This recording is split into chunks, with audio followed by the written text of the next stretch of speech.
Hi, hello friends, welcome back to my channel. My name's Allie. If you're new here, I do videos on food, fitness, weight loss, weddings now. So today I'm making my wedding invitations and I want to show you how I'm doing that. I have already printed them, but we will skip over to the computer and I will show you how I designed these really quick.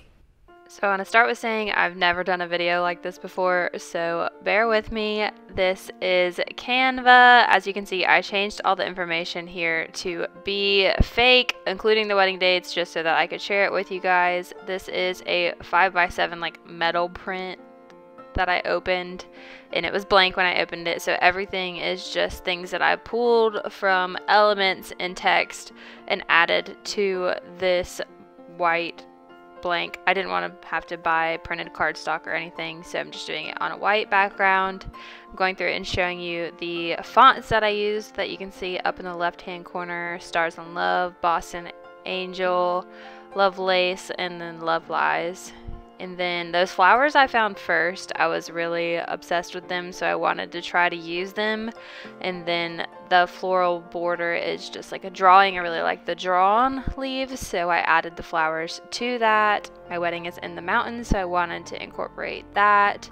And as you can see in this additional card here, we have a suggested attire for our wedding. I'm not having a wedding party, so especially like family members who are going to be in family photos, I am just suggesting that they try to coordinate with our colors. Shades of blue are honestly really hard and I don't have high expectations for it, but I thought it would be cool if we could somewhat make that happen. And then my RSVP card, I did 2 per 5x7, and you'll see in a minute how I adjusted those in Word to print them out to the correct size. I highly recommend making a wedding website for people to RSVP at. I used Zola.com, and I was just changing the font on this because it was incorrect, but the shades of blue for this was pretty hard. I printed it out probably 7 times before I got the right blue, and honestly it's still not even dusty enough for me, but it's fine. I gave up. But it always looks different on the screen than in actually printed out. Okay, so now we're in Word. And the first thing I'm going to do is change the margins, which it won't show any pop-ups, so I inserted a picture of what my margins were here. It's not going to show you misselecting the picture. It won't show you anything outside of this. I'm not sure why. I'm not a screen recording professional. So I dropped this. This one stays 5x7. We're just going to turn it sideways and copy and paste another one. So 2 will fit per page. Then we're going to do the accommodations card, and we'll fit 4 here, so I'm changing that width to 3.5 inches and copy and pasting 4 times. And then with the RSVP cards, I'm going to insert those, and we'll have 8 per page for those. So I first cropped the image, and I change it here to 3.75, but the ones that I did are actually 3.5. So it just depends. If you want it to be a little wider than your accommodations card, you can do 3.75. If you want it to be the same width, do 3.5. And that's it. We just print this out. This is my printer. It's an HP Envy 5055.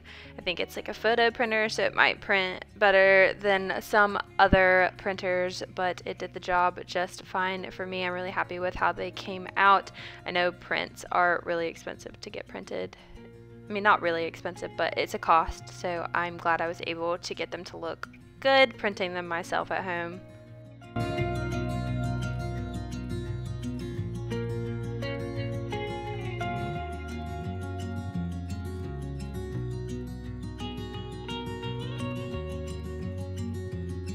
Okay, now we're back.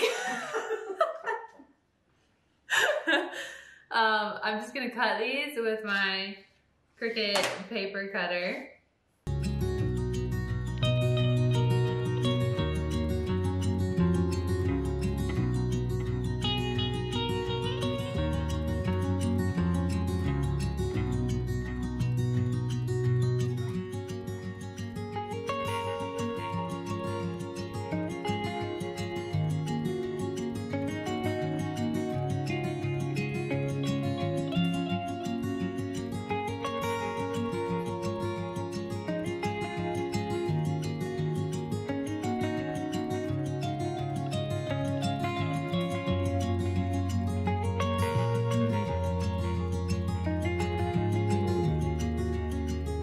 These were on a full sheet of paper, but I accidentally only had changed half of them. So this is the correct ones, but I cut out the ones that were our actual information already. And these don't have to be an exact size or anything. It was important that the line was straight for me, but no one's getting more than one, so they're really not gonna know what size they were supposed to be, or if they're off size than the other ones.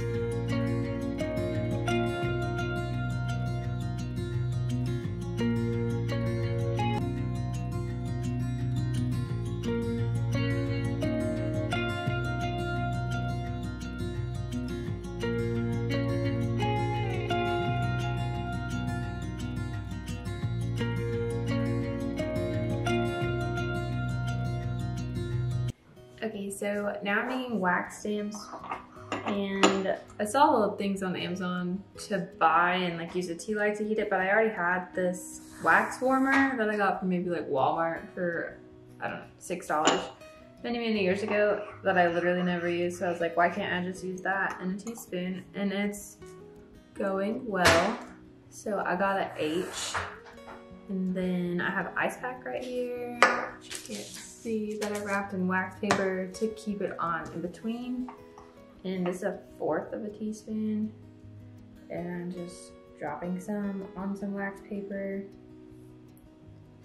And there's like little strings that will pull up, and then I'm just pushing my H into it. And I'm choosing to do these separately, and then I'll glue them to the invite for my sanity.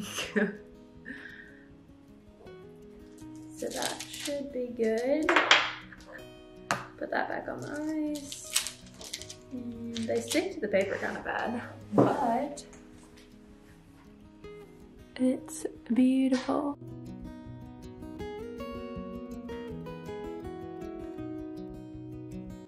Just popping back on here to say that if you twist the spoon, you don't have to deal with the wax strings. Michael figured this out because he was helping me with all of this as well. All right, so this is the envelope that I'm using. It's from Amazon. I'll link it below. It's the most beautiful dusty blue. So we're gonna need also vellum paper. I also got this from Amazon. I will link that below. I'm just going to put this in here.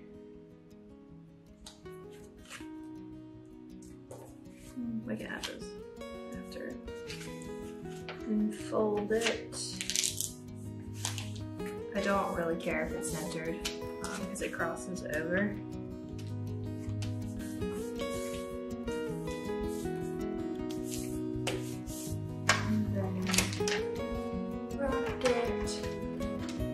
Going to cut off the excess.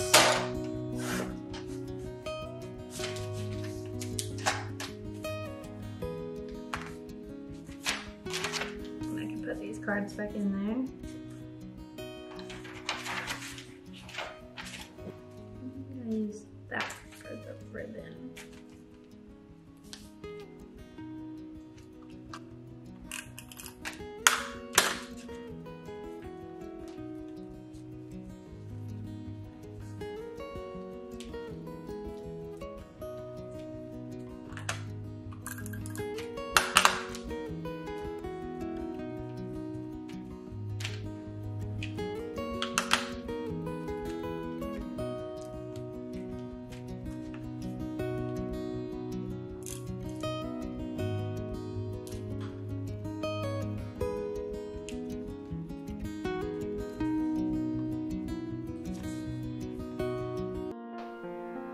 We're just going to go through it one more time from this angle, and then I did the ribbon a little bit differently with this one. And so here we are just folding it over, making sure it's level at the top, cutting the excess off of the bottom. Again, it doesn't have to be perfect. The envelope's a little bigger than the invitation size, so you don't have to worry about it not fitting in the envelope. Here I'm cutting the ribbon, and then I'm going to burn the end so that it's not frayed, but it actually doesn't matter for how I tied the ribbon here. This would just be if you were going to tie the ribbon the way I showed the last way, but this one I just wanted to do it as like a traditional belly band. This tape that I'm using, I don't know what that thing's called. I got it from Walmart. Actually works really well for this. I wasn't expecting that. It's quite sticky.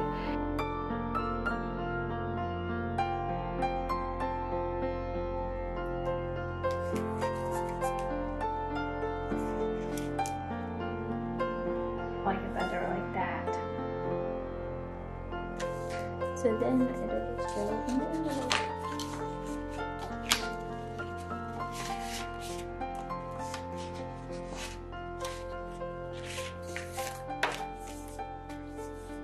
And I'm gonna address my envelopes using the Cricut, so I'll show you that. So I've only tried to do this one time before. I am borrowing my sister's Cricut, so I'm very new to learning how to do this. So we're going to add some text. We're going to send this one to Mickey and Minnie Mouse, and we changed the font size to about 35 here. It's really arbitrary. We're going to adjust it to how we want it to look on our envelope. And I have Cricut Access right now, so I can use this Gravura Calm font. I think it's so beautiful. Oh, so cute. So cute. And then I add the address in Copperplate Gothic Light font. I want it to be very, very clear to read the address. I don't want any issues with getting these sent, since they are going to cost more to send, since they're not just paper. When you add a wax stamp or anything, they do cost more to send. I don't exactly know that cost yet, so stay tuned. I haven't tried to mail anything out yet. And then I'm just adjusting this down to size with the names, and I'm going to group them together once I get them where I want them. We'll need this attach button in a minute, but I was looking for the group button. Then you're going to go to shapes and pick a rectangle and change it to the dimensions of your envelope. Mine was 5 1/4 by 7 1/4. So I don't know another way to do this. This is how I watched a tutorial on it, but there's probably other ways to do it. This is just the one way that I looked up and the one way I know how. And you're going to change it to a score instead of cut. And then you'll adjust your address and names to where you want them to be. I was sending it to the back so that I could move the fonts, but I think you could just select the group. And then make sure you change that to pen. I have made the mistake of not doing that, and it tried to cut it out and ruin one of my envelopes, so make sure you change it to pen. Then we're going to group it all together and attach it, and we're going to make it. Make sure you put your envelope on the grid as it's shown in this photo, so not all the way to the edges. That's why mine's a little off. Okay, so now that I've just scored and cut, you're gonna leave this slot empty for the score, and then put the pin in for the drawing part. So I've only done this once, so. Scoring, aka doing nothing.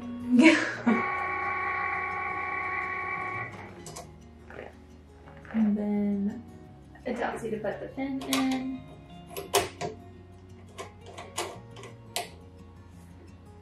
And press go.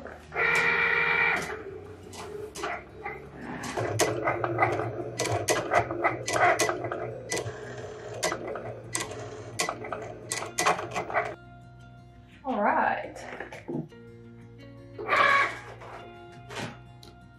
Aww, it's so beautiful. Okay, so it's definitely crooked and not centered, so I needed to do a better job of putting it on the mat. And I think you're supposed to give it like space. But yeah, it's on there. That's what matters. Definitely not a Cricut expert yet. So this definitely looks wet. I've heard to spray it with hairspray, so I'll try that. And editing Allie here to let you know that I did hairspray it and that did work. So yeah, this is the finished product. I'm pretty happy with it. Especially since all I bought was like the vellum, which was like $10 for 100 sheets. The wax, which is like $10. The leaves, like $5 maybe. Ribbon, maybe like $12. And then the paper, which I want you to use all of it, was probably like $15. So maybe we're looking at, I don't know, $1 per invite. Pretty excited. If you found this helpful, let me know. I'll see you guys next time. Bye.